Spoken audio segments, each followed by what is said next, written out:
Ето банда, фертанчето.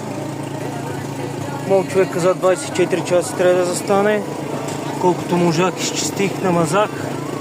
Утре пръскам и ако е всичко нормално, сглавявам.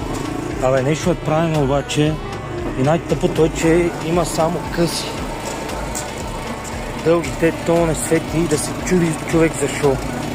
100 000 простоти къде са правени, някакви кабелчета допълнителни са пускани. То идват некъде от Пичковица горе с реле. Но тук ще го оставим това на един приятел. Та, говорихме за фертанчето и ръждата. Ето, намазано, колкото може. И тук, навсякъде, колкото съм могъл, съм чистил. Закалничето и гърненцето паркурка долу, ама ще го наглася. Перките работят, фарове имаме и музика имаме даже. Даже малко ретро-черно момчета и момичета, ако има. Я има следващата.